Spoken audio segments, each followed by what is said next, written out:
స్వామి కొంతమంది వాళ్ళకి తెలిసి చేస్తారా తెలియక చేస్తారా తెలియదు, ఒక రోజు లేదా 3 రోజులు కొండ కింద ఇరుముడు కట్టించుకొని పైకి వెళ్ళడం, కొంతమంది 3 రోజులు, కొంతమంది 20 రోజులు, ఇలా ఉంటుంది. 99% 41 days ఉంటారు. 41 daysకి ఈ 2-3 రోజులకి ఏం తేడా ఏంటి సార్? దీక్ష ఎన్ని రోజులు వేయాలి అసలు? 41 రోజు చేస్తేనే నా శబరికొండకి రమ్మని ఆ రోజు అతని యొక్క ఆశ. ఆ ఆశలో 18 బడి ఎక్కాలనే ఒక ఆశ పెట్టుకొని ఆ ఆశను నెరవేర్చుకోవడానికి 3 రోజులు, 1 రోజు మాల వేసుకొని ఇరుముడి కట్టుకొని ప్రయాణం చేస్తారు. ఇది చాలా తప్పు ఇది చేయడం. దీనివల్ల పరిణామాలు మనం వెనుకల ఎదుర్కొంటాం. అది మనకు తెలియదు. స్వామి ఇచ్చే పనిష్మెంట్ ఏమీ మనకు తెలియదు. మొత్తం నీకేం కావాలో అన్నీ చేసింటారు. అది లేకోకుండా 41 దినం ఊరినే ఫ్రీగా ఏం మాల లేకోకుండా ఊరినే నియమనిష్టలు ఏవీ లేకోకుండా దానికి ఉత్తర ద్వారంలో ఉంది. ఆ ఉత్తర ద్వారంలో పోయి దర్శనం చేసుకోవచ్చు స్వామిని. శని ఏలినాడు శని మన నుంచి తొలగిపోవాలా. ఉన్నవాళ్ళు లేని వాళ్ళు ఎవరన్నా కానీ, పెద్ద షౌకారు కావచ్చు లేదు బీదవాడు కావచ్చు, అందరూ కూడా ఈ 41 దినం దీక్షలో చన్నీటి స్నానం, ఉదయం లేస్తూనే చన్నీటి స్నానము, కటికి నేల మీద పడుకోవడము, బ్రహ్మచర్య వ్రతము, ఈ 24 గంటలు స్వామిని ధ్యానించడము, పూజలు చేసుకోవడము, ఇవన్నీ చేయడం వలన వాళ్ళకున్న ఆ ఏలినాడు శని వాళ్ళ నుంచి దూరం అయిపోతుంది. పూర్తిగా దూరం అయిపోయిన తర్వాత మనము మాల తీసిన తర్వాత మనల్ని అయ్యప్ప ఎల్లప్పుడూ కాపాడుతూనే ఉంటాడు. దీనివల్ల శని కూడా మన దగ్గరికి రాడు. అంతేనండి. మీరు చెప్పేది ఏంటంటే, ఎలాంటి వ్యక్తి అయినా శని మహాత్ముడు ఏం చూపిస్తాడు మనకు అంటే, ఎంతో నా దగ్గర డబ్బు ఉందని విర్రవీగినప్పుడు, ఆ లేనప్పుడు ఎట్లయితే మనిషి ఉంటాడో ఆ 41 రోజుల్లో ఇవన్నీ కూడా మనం చేయబోతున్నాం. కాబట్టి అది కూడా రాదు, అది రాదు మన దగ్గరికి. Nice, great. ఎన్ని కష్టాలు ఉన్నా అతనే కాపాడుకుంటూ వస్తాడు మనల్ని. అది మాత్రం పక్కాగా నాకు తెలిసిన నిజం. ఎటువంటి ప్రాబ్లం అన్నా కానీ స్వామి నీ దగ్గర ఇడిచిపెట్టేసినాను అని నువ్వు వెళ్ళిపోతే ఆ ప్రాబ్లం అనేది సాల్వ్ అయిపోతుంది. స్వామి మీరు దాదాపు 40 సంవత్సరాలుగా మాల వేస్తూ ఉన్నారు కదా, ఎందుకు అంటే ఇన్ని సంవత్సరాలుగా, అంటే మీకు 40 సంవత్సరాలు మాల వేయడానికి ముఖ్య కారణం అంటే మీకు ఏదైనా లైఫ్లో ఏదైనా అనిపించిందా? ఎందుకు అట్లా? నాకు ఆనందం కనపడింది. అంటే ఏ విధంగా? అంటే నేను అనుకున్నట్లుగా జరిగిపోతుంది. ముందుగానే ఇంటిమేషన్ వస్తుంది, ముందుగానే ఇది జరుగుతుంది అని. దేవుడు మనల్ని రమ్మన్నాడు. నేను ప్రతి సంవత్సరం రావాలని కోరుకున్నాము, ప్రతి సంవత్సరం వెళ్తున్నాము. అతను పిలిపిస్తున్నాడు. కొంతమంది ఎంత పెద్ద షౌకారైనా కూడా వేసుకోవాలా వద్దని తటపాయించుకునే వాళ్ళని పిలిచాడు. నువ్వు స్వామి నేను నీ దగ్గరికి రావాలనుకుంటే అతను ఖచ్చితంగా పిలుస్తాడు. కొంతమందికి ప్రాబ్లమ్స్ ఉంటాయి. స్వామి నేను ఈ ప్రాబ్లం సాల్వ్ అయితేనే వస్తానంటాడు. ఆ ప్రాబ్లం సాల్వ్ చేస్తాడు. మనం పోవాల. మనం అతను పిలిస్తేనే మనం పోతాం. అతని అనుగ్రహం ఉంటేనే పోతాం, లేకుంటే పోలేం. మధ్యలో లాస్ట్ డే ఇంకా 41 దినం ఉంది, రేపు ఇరుముడి కట్టుకొని పోతానంటే ఇప్పుడు మాలు తీసేసిన వాళ్ళు ఉన్నారు. దాని బెస్ట్ ఎగ్జాంపుల్ నేనే స్వామి. పోయిన సంవత్సరం అట్లనే జరిగింది. అవునా? అట్లే జరిగింది స్వామి. నా వృత్తిరీత్యా నేను దీక్షని తీసుకొని ఈ కఠిన నియమాలు పాటించలేననే దాంతో ఎప్పుడెప్పుడు ఇది అయిపోతుందా నాది 3వ పడి. ఇది అయ్యిందంటే నేను అయ్యప్పనే స్వామి నేను నెక్స్ట్ టైం వేయలేను, ఇంకా నేను వచ్చి దర్శనం చేసుకుంటాను. నాకు అయ్యప్ప అంటే చాలా ఇష్టం. నేను ఇంకా ఇది లాస్ట్ ఇంకా నేను వేయలేను అనుకున్నా. కరెక్ట్గా ఆయన ఏం చేశాడు, 41వ రోజు మా బంధువులు శరణం అవుతారు. సో ఆయన యాక్సెప్ట్ చేయలేదు. నా వల్ల కాదు అనేదానికన్నా ఇష్టపూర్వకంగా ఎప్పుడైతే చేస్తామో ఆ దీక్షను మాత్రమే యాక్సెప్ట్ చేస్తారు అనేది నాకు పోయిన సంవత్సరం బాగా అర్థమైంది. చాలామంది ఉన్నారు సార్, మేము మారిన వాళ్ళు ఉన్నారు. కొంతమంది ఈ పొద్దుడు కొంచెము బాగా ఉండేవాళ్ళు, షౌకాలుగా ఉన్న వాళ్ళు ఉన్నారు. వాళ్ళు ఇప్పటికీ వచ్చి వాళ్ళు మొక్కుంటారు. ఎందుకు మొక్కుంటారంటే వాళ్ళకు కోరికలు నెరవేర్చినారు. ఓనం పూజకనే వెళ్తూ ఉంటారు, నెక్స్ట్ కార్తీక మాసంలో వెళ్తూ ఉంటారు. మీరు ఏది కరెక్ట్ అంటారు? కార్తీకమే కరెక్ట్. కార్తీకమే కరెక్ట్. కార్తీకమే కరెక్ట్. ఎప్పుడైతే శబరిమలలో మన కార్తీకానికి వాళ్ళ కార్తీకానికి డిఫరెన్స్ వస్తుంది ఒక 4-5 రోజులు, కానీ ఈసారి 25 రోజులు దగ్గర వచ్చింది డిఫరెన్స్. అవునా? 17వ తారీఖు నవంబర్ 17 కార్తీకం పుడుతుంది, మలయాళ కార్తీకం. మన దగ్గర ఆల్రెడీ స్టార్ట్ అయ్యి మనకి అప్పటికి ఇంకా 5 రోజులు 6 రోజులు ఉంటుంది.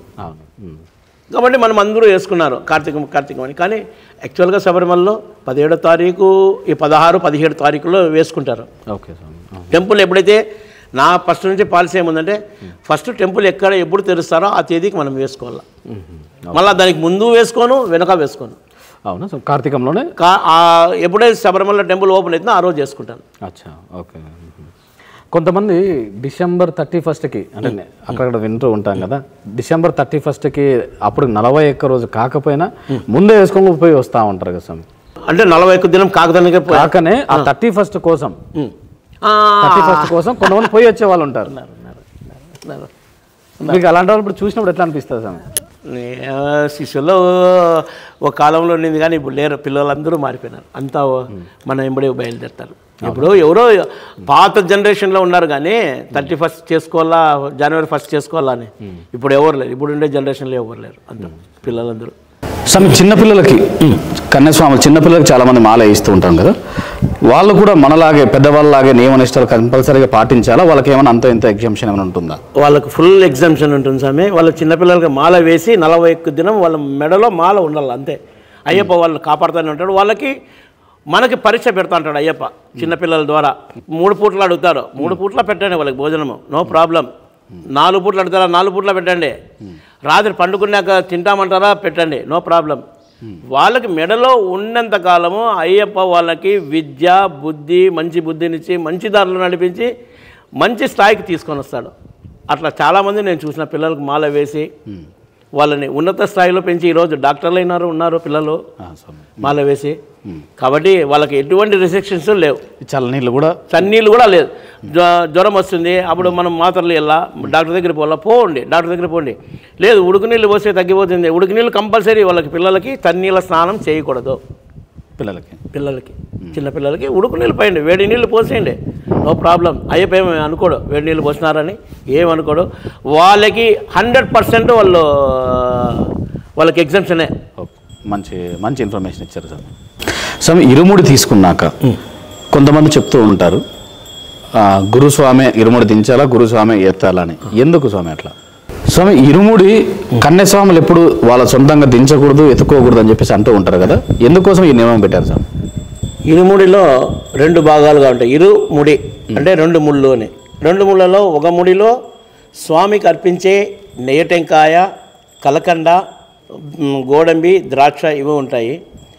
కర్పూరము, విభూది, గంధము ఇవన్నీ ఉంటాయి ముందర ముడిలో స్వామికి అర్పించే దాంట్లో. మనం వండుకోవడానికి ఆ కాలంలో పూర్వకాలంలో అంతా వండుకోవడానికి బియ్యము, బేడలు, చింతపండు, ఉప్పు, చక్కెర ఇవన్నీ ఒక మూడిగా ఉండేది. ఆ 2 ముళ్ళు కట్టిన తర్వాత కన్యస్వామికి తల మీద పెట్టిన తర్వాత కన్యస్వామికి తెలియదు ఏది స్వామికి అర్పించేది, ఏది వెనక భాగంలో ఉన్నది మనం వండుకునేది తెలియదు. కాబట్టి ప్రతి ఒక్క గురుస్వామి కూడా ఆ దించల్లా పెట్టాలని కన్యస్వామికి చెప్పడం జరిగింది. ఆ స్వామి నాకు ఏమీ తెలియదు, దించండి ఇరుముడి అంటే గురుస్వాములు వాళ్ళు దాన్ని ముడిని చూసి కింద దించి పెట్టేవాళ్ళు. మళ్ళీ ఇంకో గురుస్వామి ఎత్తేటప్పుడు మన అలసట తీరిపోయిన తర్వాత ఎత్తుకొని పోవాలన్నప్పుడు దాన్ని ఇంకో గురుస్వామి కూడా చూసి తల మీద పెట్టేవాళ్ళు. కాబట్టి ఆ కాలంలో అది అట్లే వచ్చింది. ఇప్పుడు ప్రతి ఒక్కరికి తెలిసిపోయింది కాబట్టి ప్రతి ఒక్కరూ దించుకుంటూ అంటారు. కొంతమంది కన్యస్వాములని అడుగుతారు, వాళ్ళు స్వామి నేను కన్యస్వామి నాకు దించండి అంటారు. అప్పుడు గురుస్వాములు దించుతారు. తర్వాత 2వ సంవత్సరం వాళ్ళకే తెలిసిపోతుంది ఏది వెనకలా ఏది ముందరని. కాబట్టి వాళ్ళు ఇది చేసుకుంటారు. ఓకే స్వామి. ఇరుముడి తీసుకెళ్లేటప్పుడు కొంతమంది ఫ్యాంట్ వేసుకొని వెళ్తూ ఉంటారు, కొంతమంది పంచలతో వెళ్తూ ఉంటారు. కరెక్ట్ పద్ధతి ఏది స్వామి? కరెక్ట్ పద్ధతి పంచె కట్టుకొని మన హిందూ సాంప్రదాయం ప్రకారం పంచె కట్టుకొని పోవాలి శబరిమలకి. కంపల్సరీగా మాలధారణకి ముందు మాలధారణ రేపు చేస్తామంటే ఈరోజు మాల వేసుకుంటే ఏ రకంగా ఉంటామో అంటే ఒక పూట భోజనము, తర్వాత చాప మీద పడుకోవడము, బ్రహ్మచర్య వ్రతం పాటించడము, తలంటు స్నానం చేసేసేలా ఉదయం లేస్తూనే తలంటు స్నానం నూనె పెట్టి ఏమీ తినుకోకుండా స్వామిని రేపు మాల వేసుకుంటాం మనము అని ఒక భావనతో ఆ భావాన్ని పూర్తి చేయడానికి మరుసటి రోజు పొద్దున్నే మాల వేసుకోవడానికి ఆ రోజే పంచ కట్టుకొని మనం రెడీగా ఉండాలి. షార్ట్స్ వేసుకొని వస్తారు, కొంతమంది ప్యాంట్ వేసుకొని వస్తారు. నా గురువు అయితే వెనక్కి పంపించేవాడు, నీకు మాల అయిన పోను పంచి కట్టుకొని పోని. కొంతమంది లుంగి కట్టుకొని వస్తారు. మనం వాళ్ళని పంపిస్తే వాళ్ళు ఆ టైం తప్పిపోతే మళ్ళీ మాల వేసుకోలేరు. ఇప్పుడు అది ఆ టైం వాళ్ళు ఎందుకో మాల వేసుకోవాలని వచ్చింటారు, ఆ టైం మనం తప్పించినామంటే మళ్ళీ వేసుకోలేరు. స్వామి గురుస్వామి అని అనాలంటే ఎన్నో పడి అయి ఉండాలి స్వామి. గురుస్వామి అనే వాళ్ళకి శబరిమల గురించి తెలిసిందల్లా పూర్తిగా. స్వామి వచ్చి కనీసం అంటే ఒక 5 సార్లన్నా శబరిమలకి పెద్ద పాదంలో పోయి వచ్చిందల్లా. పెద్దపాదం నడిచిందల్లా. ఓకే స్వామి. తర్వాత స్వామిని గురించి పూర్తిగా అవగాహన, అంటే స్వామి అంటే భక్తి అనేది పూర్తిగా ఉండాలి. గురుస్వామి అనే వాళ్ళకి ఆ స్వామికి ఎటువంటి అలవాట్లు ఉండకూడదు, చెడు అలవాట్లు ఉండకూడదు. Okay okay. చెడు అలవాట్లు లేకోకుండా స్వామినే నిత్యం తలిచేవానిగా ఉండాలా. కనీసం ఒక అవగాహన, ఎవరైనా ఒక ప్రశ్న అడిగినప్పుడు దానికి అవగాహనగా తెలిసి ఉండాలా. అందరూ ఎవరు ఎటువంటి గురుస్వామి అయినా నేనైనా సరే నేను ఇన్నిసార్లు పైన అనే అహంభావం ఉండకూడదు. ఎవరైనా కూడా 18 మెట్లు దాటుకొనే స్వామిని చూడాలా. 1వ పడి స్వామి అయినా ఆటోమేటిక్ తొక్కి పైకి వస్తారు, 18వ పడి స్వామి అయినా ఆటోమేటిక్ తొక్కి పైకి వస్తారు. ఒకటేసారి 18 పడి కదా అని 18 మెట్ల మీద కాలు ఎవరు పెట్టలేరు. కాబట్టి ఫస్ట్ పడిలో మనం ఏమి ఆచరించినామో అదే కంటిన్యూగా మనం శబరిమలకు వెళ్ళేటప్పుడు ఆ ఆచరణ అట్లే చేస్తూ రావాల, దాన్ని కంటిన్యూ చేసుకుంటూ రావాల. ఆచరణ గురుస్వామికైనా ఒకటే, కన్నిస్వామికైనా ఒకటే, 2వ పడి స్వామికైనా ఒకటే, అందరికీ ఒకటే నియమే. స్వామిని చూడాలన్నప్పుడు అందరూ ఆచరించాల్సిందే, ఏమున్నాయో అవి. సో మీరు చెప్పేదాని ప్రకారం 5 సార్లు మాలేసిన తర్వాత గురుస్వామికి ఎవరు లేరు ఆ ఊర్లో. అంటే ఇప్పుడు నా గురువు 3వ పడికే ఇచ్చినాడు నాకు. ఓకే. అప్పుడు ఎవరు ధర్మారంలో లేరు. అవునండి. అప్పుడు అంతా ఒక 15 మంది ఉన్నామంతే మేము. అవునా స్వామి? అచ్చా. 15 మంది ఉండిన దానివల్ల అప్పుడు గురుస్వామిని పోయి ఫస్ట్ పడిలో గురుస్వామి దగ్గరికే పోయి కట్టించుకున్నాము అనంతపురంలో. సెకండ్ తర్వాత ఆసాం దగ్గరే కట్టించుకున్నాము. 3వ పడికి పోయేదానికి మాకు ఇక్కడ 30 మందిని పిలుచుకొని పోవడానికి నాకు కాలేదు. స్వామి అనుకుని అడిగితే నువ్వే కట్టేసామే, దాంట్లో నేను ఉంటాను, దగ్గర ఉంటానని. ఆ రోజు నువ్వు ఈ నియమాలు పాటించాలా, ఇవన్నీ చేయాలా, ఇవన్నీ చేస్తే నువ్వు ఆ స్థానంలో నిలబడతావు, లేకుంటే లేదు అన్నాడు. ఆ రోజు ఆ స్వామి ఏం చెప్పినాడో ఈ రోజు వరకు కూడా పాటిస్తాను. నాకు గురుస్వామి వచ్చి వాసుదేవన్ గురుస్వామి అనంతపురము, స్వామి కేరళ నుంచి వచ్చి అక్కడ దేవాలయం కట్టించి అక్కడే ఇదైనా. ఓకే ఓకే స్వామి. ఒక్కొక్క పడికి ఒక్కొక్క గుర్తు, ఒక్కొక్క ఆయుధం అనేది ఉంటుంది. అసలు ఎందుకోసం ఇవి తీసుకొని వెళ్తారు శబరిమలకి? 1వ మెట్టు నేను అది మెడలో వేసుకుంటే ఈ స్వామి కన్నిస్వామి అంటారు, గద వేసుకుంటారు వాళ్ళు గదస్వామి అంటారు, కత్తి స్వామి అంటారు, కన్నిస్వామి అంటారు. ఇవన్నీ దాని గుర్తుగా స్వామి. ఆ స్వామి 3వ పడ గంట స్వామి, గంట కట్టుకుంటారా 3వ పడి స్వామి, అట్లా గుర్తుపట్టడానికి అంతే. 18వ పడికి నారికేళం, టెంకాయ చెట్టు, దండం ఎందుకు ఇస్తామంటే ఆ దండము గుర్తుగా ఉంటుంది మనకి. 18 సార్లు అయిపోయింది మనకి, 18 మెట్లు మనం పలాన్స్ ఇదికి అయిపోయింది. మళ్ళీ నెక్స్ట్ ఇయర్ పోయేటప్పటికి ఇంకో కడ్డీ దానికి ఒక రింగ్ వేస్తాం. ఓకే ఓకే స్వామి. ఆల్రెడీ 18 ఉంటుంది, మళ్ళీ నువ్వు 19వ సారి పోయేటప్పటికి ఇంకో రింగ్ వేస్తాం. ఆ రింగ్ వేయడం వల్ల ఈ స్వామి 19వ సారి అని ఇప్పుడు అట్లా దండిగా ఉన్నారు. ఓకే స్వామి. మనము శబరిమల కొండ ఎక్కేటప్పుడు ఒక రెడ్ కలర్ వాటర్ ఇస్తూ ఉంటారు, దాంట్లో ఏమి కలిపి ఉంటారు, ఎందుకోసం ఇస్తారు స్వామి? శబరిమలకి ఎక్కే వాళ్ళకి అలసట అనేది కనిపించకుండా ఉండడానికి కోసము అక్కడ వేర్లు, శబరిమలలో దొరికే వేర్లు, అన్ని రకాల వేర్లు దాన్ని వేసి నీళ్ళు వేడి చేసి బాగా మరక్కాంచి అఖిల భారత అయ్యప్ప సేవా సంఘం వాళ్ళు దాన్ని ఏర్పాటు చేస్తారు, అందరికీ ఇస్తారు. అది తాగడం వల్ల ఎనర్జీ మనకి పెరుగుతుంది, నడవడానికి అలసట అనేది కనపడుకోకుండా బాగా ఆ దప్పిక తీరుతుంది, అలసట లేకోకుండా నడవడానికి శక్తిని ఇస్తుంది. అది చాలామంది వేడి నీళ్ళని వదిలిపెట్టిపోతారు, కానీ తాగడం వల్ల చాలా మంచిది. అలాగే శబరిమలలో జరిగే వింతల్లో పెద్దపాదం నడిచి వచ్చిన వాళ్ళు ప్రతి ఒక్కరూ కూడా పంబలో ఎంతో అలసటతో వచ్చి అక్కడ చేరుతారు. పంబలో స్నానం చేస్తూనే వాళ్ళ యొక్క అలసట అంతా మొత్తం తొలగిపోతుంది, ఏముండదు, బాడీ లైట్ వెయిట్గా వచ్చేస్తుంది. అవునా సార్? అది జగమెరిగిన సత్యం, మేమంతా చూసాం దాన్ని. మనం అలసట అయింది కదా మనము మళ్ళా చేద్దాంలే అనుకుంటే ఆ అలసట అట్లే ఉంటుంది, పెయిన్స్ ఉంటాయి. కానీ దాంట్లో నీళ్ళలో పడి వస్తానే, ఎందుకంటే ఆ వాటర్ అనేది కొన్ని వేర్లను దాటుకొని వస్తుంది, వేర్లు చెట్టు వేర్లను మొదలన్నీ దాటుకొని మూలికలన్నీ దాటుకొని వస్తుంది, కాబట్టి అంత పవర్ఫుల్గా ఉంటుంది. స్వామి, అయ్యప్ప శరణాల్లో అన్నదాన ప్రభువే అనేది మనం అంటూ ఉంటాం, దానికి అర్థం ఏమి, ఎందుకు వచ్చింది స్వామి? అన్నదాన ప్రభువే శబరిమలకు వెళ్ళే వాళ్ళకి పెద్దపాదం, ఆ కాలంలో అంతా పెద్దపాదం నడుచుకొని వచ్చే వాళ్ళకి అన్నం అనేది దొరకాలంటే ఎంతో కష్టం. కానీ శబరిమలకు వచ్చే వాళ్ళకి అందరికీ కూడా అక్కడ అన్నదానం అంటే తెలిసిన స్వాములు తెలియని స్వాములు ఎవరైనా కూడా వంట చేస్తే రండి స్వామి కూర్చోండి స్వామి అనేవాళ్ళు. అంటే ఆ ఆకలికి అన్నం పెట్టినారు కాబట్టి, ఆ అయ్యప్ప పెట్టినాడు కాబట్టి అన్నదాన ప్రభువే అతనికి. అంటే ఇప్పుడు పూజలు చేసుకునే వాళ్ళు కూడా కన్నిస్వాములు ఉంటారు, వాళ్ళు కూడా అన్నదానం చేస్తే ఆ కన్నిస్వాములు పూజ చేసే అన్నదానం చేస్తారంటే అక్కడికి అయ్యప్ప ఖచ్చితంగా అన్నదానం జరిగే చోట్ల సాక్షాత్తు అయ్యప్ప తన యొక్క పరివారంతో వస్తారు. Okay sir. తన పరివారంతో వచ్చి కూర్చొని తినేసిపోతాడు. ఎందుకంటే నేను చూసిన, ఎందుకంటే ఇక్కడ పండు ఇస్తాను కదా, ప్రతి ఒక్కరికి ఇస్తాం పండు. స్వామి ఎందుకు ఇస్తానంటే నాకు భజన మందిరంలో జరిగిన సంఘటన, పండ్లు ఇచ్చేటప్పుడు ప్రతి ఒక్కరికి చేయి పట్టుకొని ఇస్తా పండు. స్వామి ఒక చిన్న పిల్లవాడు ఆ లైన్లో వచ్చేటప్పుడు గుండు కొట్టించుకున్నాడు. చిన్న పిల్లవాడు, దాదాపు ఒక 5 ఏళ్ళ పిల్లవాడు. ఆ పిల్లవాడు వచ్చినప్పుడు ఆ స్వామికి పండు ఇస్తున్నాను నేను. పండు ఇచ్చి చేయి పట్టుకున్నాను.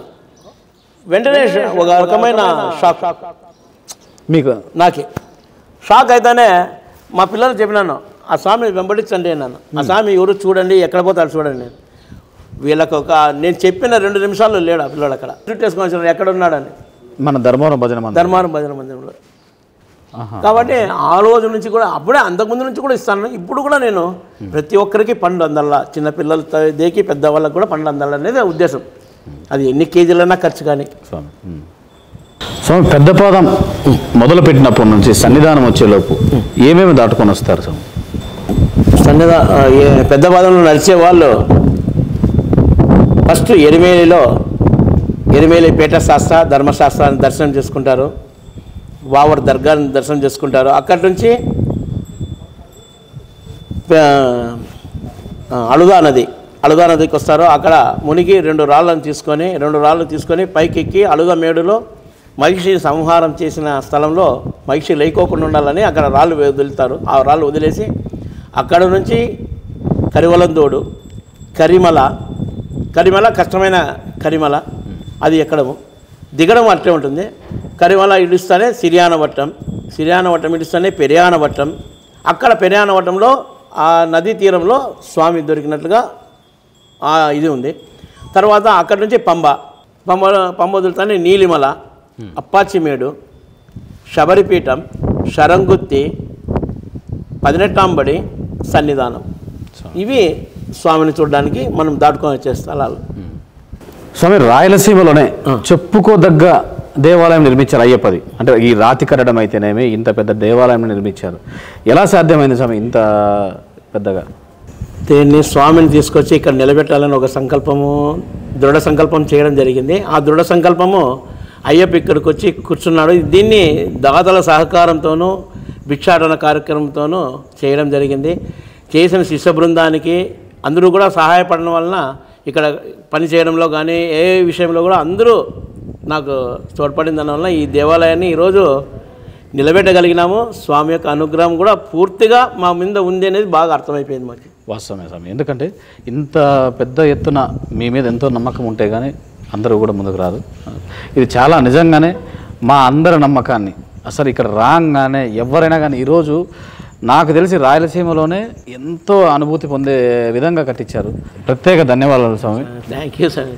అసలుకి విగ్రహము తిరుచానూరు వాళ్ళు చేసినది. నాకు తిరుచానూరులో స్వామి కనీసం అక్కడికి పోయి ఉంటాము, విగ్రహం చూపించుంటాడు నాకు. విగ్రహం పోయి చూసి వస్తాను ఇక్కడికి వచ్చి ఎన్లార్జ్ చేసుకొని చూసారు కదా, దాంట్లో కొన్ని మిస్టేక్స్ కనపడతాయి నాకు. ఓకే. మళ్ళీ వెంటనే ఫోన్ చేసి వస్తానని, రేపు సాయంత్రం వచ్చేస్తాను నేను అని మళ్ళీ సాయంత్రం పోవడం. 5 సార్లు తిరిగినాను తిరుపతికి ధర్మవరం. విగ్రహం ఓన్లీ వ్యాక్స్ మోల్డింగ్ చేసేదానికే. వ్యాక్స్ చేసుకొని వాళ్ళు దాన్ని మంటితో కప్పేస్తారు. ఓకే. మంటితో అదే ఆకారం అంతా మంటితో కప్పేసిన తర్వాత దాన్ని తీసుకొచ్చి ఇక్కడ పోస్తారు. ఈ విగ్రహ పోత రోజు స్వామి ఎంతమంది జనాభా వచ్చింటారు స్వామి? 40,000 మంది పైమాట స్వామి వచ్చిండేది ఇక్కడికి. కొద్దిమంది అబ్బగా తిరిగిపోయిన వాళ్ళు ఉన్నారు, లోపలికి రాలేక. కానీ విగ్రహపోత కార్యక్రమం జయప్రదంగా డిసెంబర్ 5వ తారీఖు ఇక్కడ బాగా జరిగింది. డిసెంబర్ 5, 24 నిజంగా చాలా బాగా జరిగింది స్వామి. మీరు అన్నట్టు ఇక్కడ లోపల రాలేక ఆ జనాభాలో లోపల రాలేక కొంతమంది వెనక్కి వెళ్ళిన వాళ్ళు కూడా ఉన్నారు, చాలామంది ఉన్నారు. ఆ జనాభా అయితేనే వీళ్ళందరినీ కూడా ఎలా అంతమంది మీరు పోగేశారు స్వామి? మొబిలైజేషన్ అంతే. శిష్యులు అందరూ కలిసి దీన్ని మొబిలైజేషన్ చేయడమే.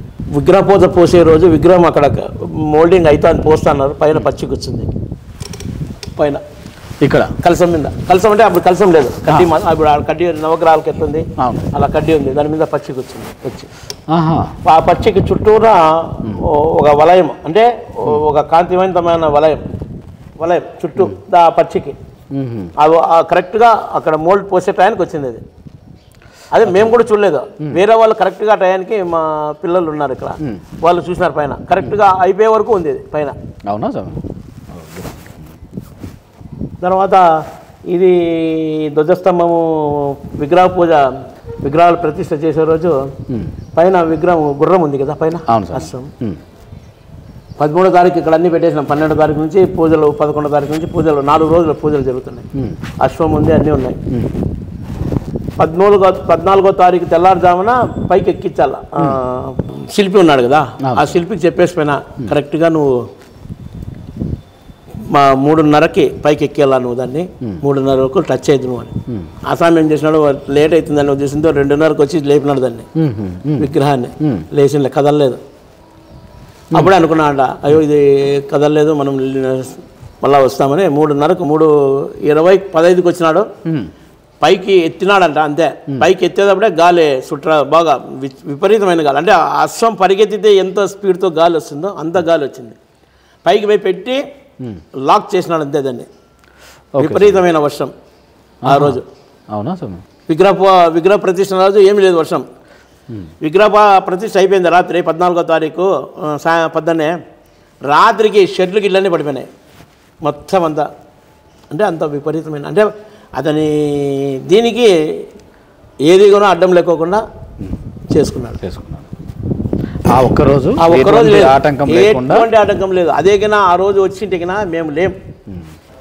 ఆ స్వామి అంటాడు, అది లాక్ చేసినాను స్వామి, లాక్ చేసానికి ఎత్తుకొని పోతాంటే అసలుకి ఆ గాలి, అసలు విపరీతమైన గాలి, పైకి తీసుకోగలుగుమా మేము అని అనుకున్నా అంట. అంత గుర్రం పరిగెత్తే ఎంత గాలి చుట్టుగా ఎట్లా కొడుతుందో అట్లా కొడుతుంది పైన. పైన లాక్ చేస్తానే వర్షం వచ్చింది. అది దేవుని కృప, దేవుడు ఉన్నాను అనేదానికి మాకు నిదర్శనం. ప్రతి ఒక్క స్వామికి నా యొక్క ముఖ్య విన్నపం, శబరిమల వెళ్ళే స్వాములు ప్రతి ఒక్కరూ కూడా శబరిమలను పవిత్రంగా ఉంచాలనే ఉద్దేశంతో అక్కడ ప్లాస్టిక్ నిషేధం చేసినారు. మనం కూడా దానికి సహాయపడితే ఆ ప్లాస్టిక్ నిషేధం పూర్తిగా అమల్లోకి వస్తుంది. తర్వాత పంబను అపవిత్రం చేయకోకుండా మన బట్టలన్నీ అక్కడ వదిలేసి అపవిత్రం చేయకోకుండా పవిత్రంగా పంబా నదిని ఉంచుకుంటే ఎంతో బాగుంటుంది. స్వాములకి కూడా, స్నానం చేసే స్వాములకు కూడా బాగుంటుంది. మనం బట్టలు ఎవరు చెప్పినారో ఏమో కానీ బట్టలన్నీ అక్కడ వదిలి రావాలా అనేది ఒక నిర్ధారణ చేసుకొని బట్టలన్నీ అక్కడ వారేసి వస్తూ ఉంటారు. స్వామి శరణం అలా చేయకోకుండా ప్రతి ఒక్కరూ కూడా వదిలివేయకుండా మీ బట్టలు తీసుకొచ్చి వేరే ఎక్కడైనా వేయండి, పంబలో మాత్రం వేయకండి.